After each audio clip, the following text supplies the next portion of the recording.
that you want to challenge certain aspects. We do not have merits at this particular point. You would have been here, you would have heard, we do not have merits of what we are challenging or not challenging. But we know that is in relation to your suspension. We may not want you to go into that. We are not taking you to court on what you are challenging, how you are challenging it. The merits is up to you to decide what you want to tell us, what you want it to be in the public, and what you do not want. But for our reports, there are specific answers we would want from yourself. And these honorable members who are here from various political party divides are interested in understanding from your side certain issues relating to the operation of the entity, which is of great interest to the people of South Africa, because there are a lot of complaints about unpaid claims and so forth. We only hear today that with a CIO, there are challenges with the CIO, who's also now suspended and all that. We would want you to take us into confidence so that as a citizen of South Africa who wants to help this committee to achieve its oversight responsibility, we trust you can do that. I'm going to allow you an opportunity to reflect. We'll give you 5 minutes, 5 minutes summatively to take us through.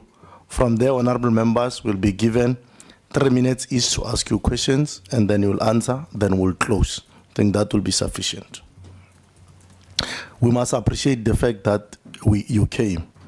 The secretary did indicate to me yesterday that you had a challenge in relation to the approvals of your travels because of the existing issues with the board and so forth. That is noted.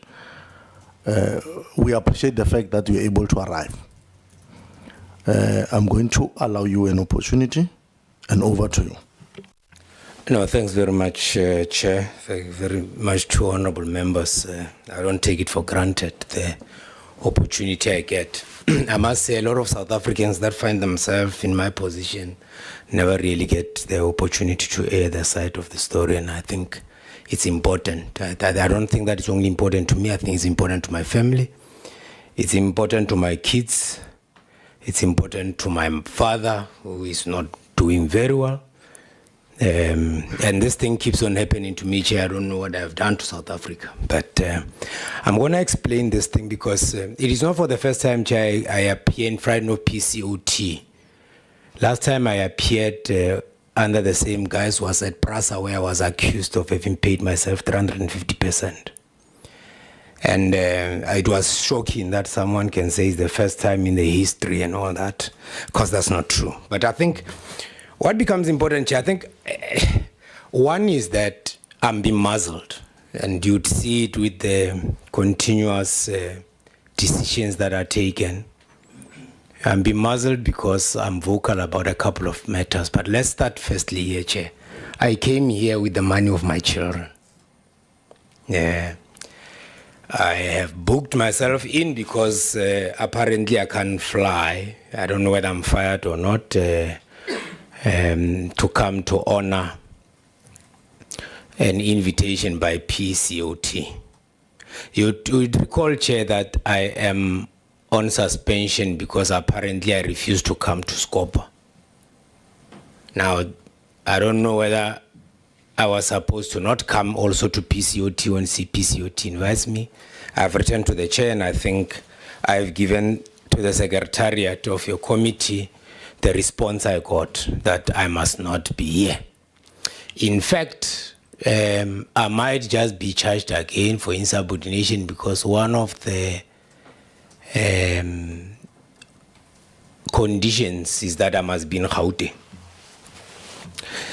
I must be in Gauteng. I must not leave Gauteng. I must be in Gauteng. So I am actually breaching that condition by honoring your invite. So I hope I'll get the protection I need in that regard, because I might just wake up and find myself with this. Chair, there's no crisis at the RAF. You say it's a circus. There's no crisis at the RAF. It's man-made.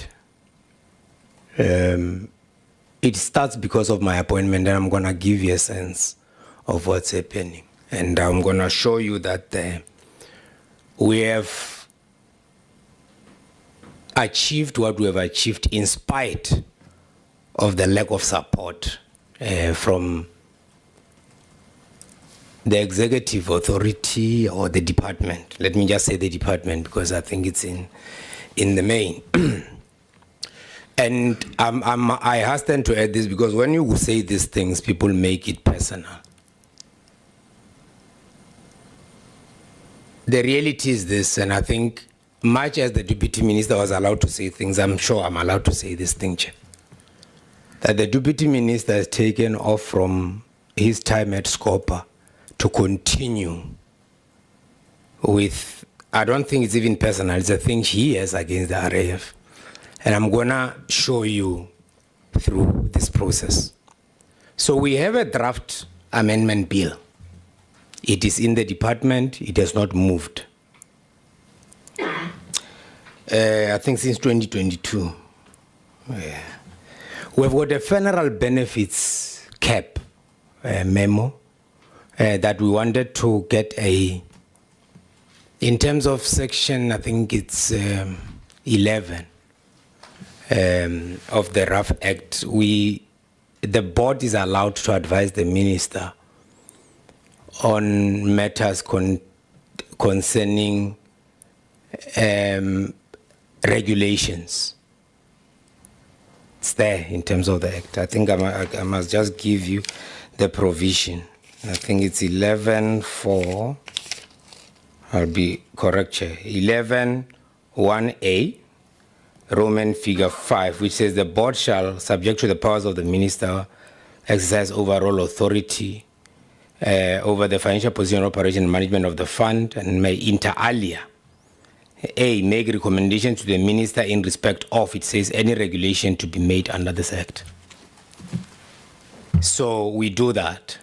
There is an actuarial calculator that has been put in there because what we are finding is that a lot of money goes to a thing called the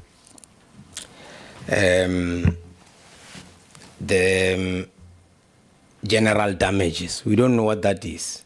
A lot of lawyers would go and say a lot of things, and then we're paying money, and it's something that is not understood. And then, of course, there is issues around appointment of board members. There is a representative of the board that comes from the department. They don't tell you that they appointed that person, I think, this Monday. Before then, since the former representative left, they have not appointed any person. And of course, then there is issues around the reappointment, which I'll come to. And then I'm going to tell you about the SIU, because I think it becomes important that when you deal about this issue, Chair, you think about this issue about the SIU and what had happened in this regard. So all these things are stuck in the Department of Transport, and they have not gone anywhere. We have been asking for them to come, they have not. In fact, the only thing that they did is that we received a letter from the Deputy Minister talking about the withdrawal of the draft amendment bill.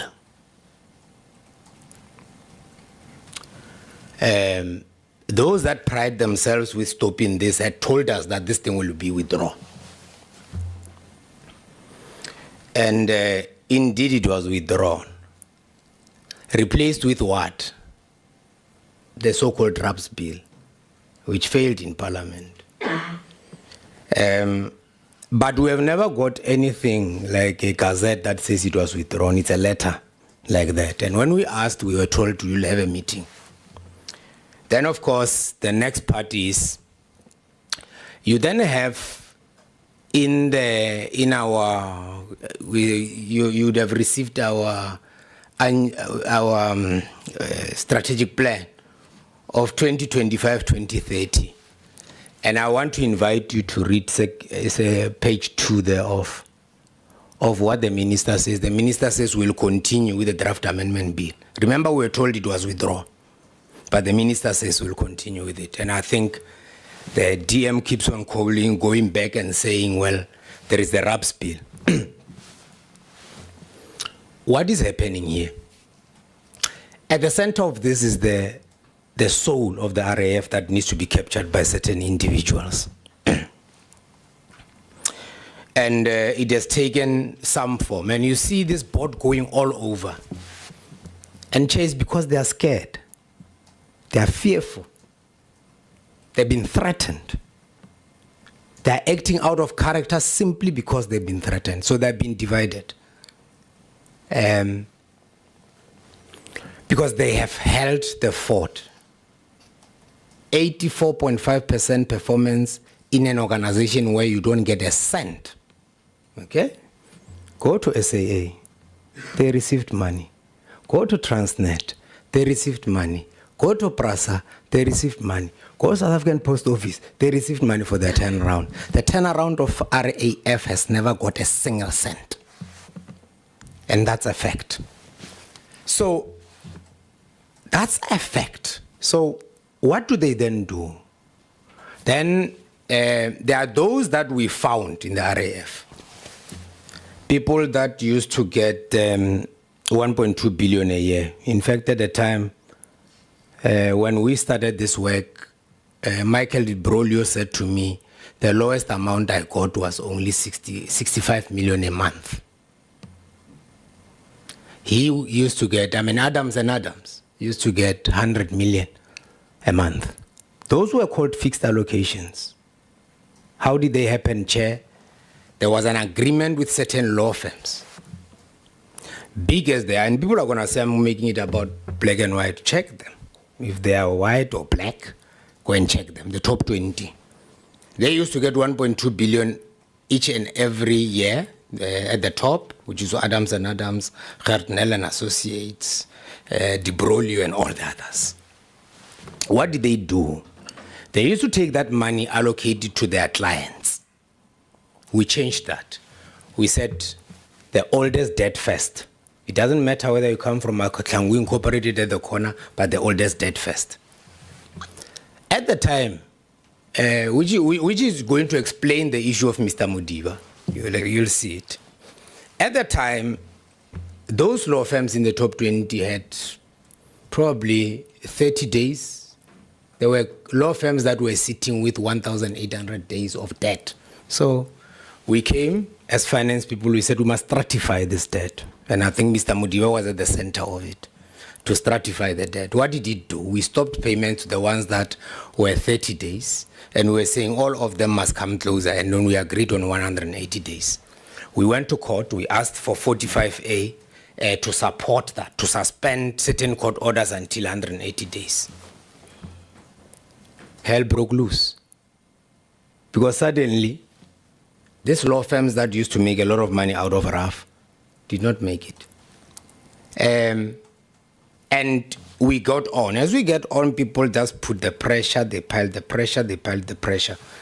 And they piled the pressure on the board chair.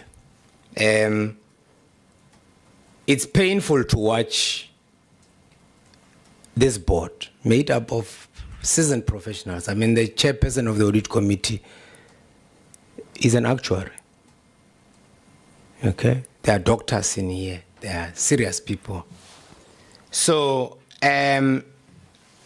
decisions are taken.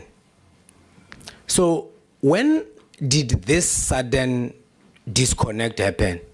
And where people try to throw each other under the bus? And I want to settle, Chair, because I want to allow you guys to ask questions. When did this happen? So, somewhere in October, November last year, I pick up that certain law firms have hired a company called Communicate. And these law firms were going to use, and I've said this in public, Chair, so I'm going to repeat it again, certain professors, one of them being Henry Klopper, but other professors as well, to try and put this mounting campaign about Letsoalo and the fact that he must never see his way back into the RAF. And I pick it up, I raise it, and I know certain editors also met, but I know their names, and I told them, I said, well, sue me if you are saying all that. And I've been threatened with being sued, but I'm not worried, because, I mean, you must come under oath, and I've got that information. So they start this campaign. Then it takes the form of attacking the board, trying to separate me from the board, isolate me, do a couple of things. We discuss this with the board. We agree this is the direction we must go, and we must keep on. So this had started, Chair, a long time ago, but it was before the hiring of this as company. you summarize. Yes. Yeah. So then suddenly I get a call from the chair somewhere around February that says, I just had a meeting with the deputy minister. He is of the view, and she raised this issue that the AXA CEO's position was not advertised. And that that creates issues, and the preference of the ministries that the position must be advertised, my position. So I say, but Chair, what was the nature of this meeting? And what were you discussing? And who called it? And what was the thing? But in any event, you are talking to me, I'm conflicted, because in my view, I still want to stand a chance, whether you go to advertise or whatever the board decision would be. Then this apparently went to the board. Of course, when they discuss those matters, I recuse myself because I'm conflicted. But that's what it happened. So this instruction to go and advertise started long before. It goes to the board, and apparently it does not find favor. And how do I get to know about it is because then I'm asked to go and write a 360. This 360 comes as a decision of the ministry in August last year, I think. Yeah, in August last year, we were called, all of us, and we were told there is a thing called reappointment of CEO. And if there is a reappointment that is required, Chair, yeah, by the way, there are CEOs there that have got, they are on their third term at the Department of Transport. And they said, if you want that, you must bring this and the 360. That's how I got. So my 360 ends on the 14th of May. Chair. I did my 360 on the 14th of May, meaning there was a decision to reappoint.